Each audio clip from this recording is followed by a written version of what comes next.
आपण पाहतो काही जण आपल्याला म्हणजे वाढदिवस असेल तर 1-2 दिवस आधीच शुभेच्छा देतात, की ॲडव्हान्समध्ये तुम्हाला वाढदिवसाच्या शुभेच्छा. किंवा काही वेळेला दसरा, दिवाळीसारखे असे मोठे सण असतात.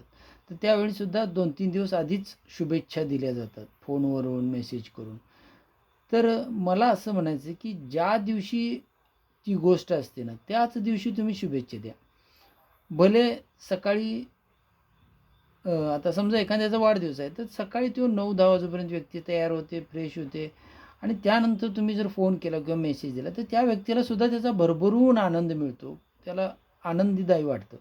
पण तुम्ही 2 दिवस आधी जर शुभेच्छा दिल्या, तर त्याला काही हेच राहत नाही ना, कारण अजून वाढदिवस सुरू व्हायचा आणि तुम्ही शुभेच्छा द्या आणि त्यावेळी काही कुठे तुम्ही जाणार नसताय किंवा जरी कुठे जाणार असला तरी तुम्ही मेसेज करू शकता, फोन करू शकता, काही प्रॉब्लेम येत नाही.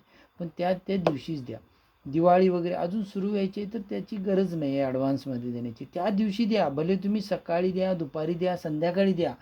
5 दिवस दिवाळी आहे ना, 3-4 दिवस म्हणजे दिवाळी दिवशी द्या, पाडव्या दिवशी द्या, कधीही द्या.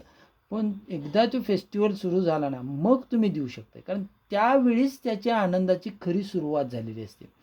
त्याच्या अगोदर तुम्ही काय देण्यात म्हणजे त्याला काही हेच नसतं. अजून ती सुरूच झाली नाही गोष्ट आणि तुम्ही शुभेच्छा देणं हे नाही योग्य वाटत.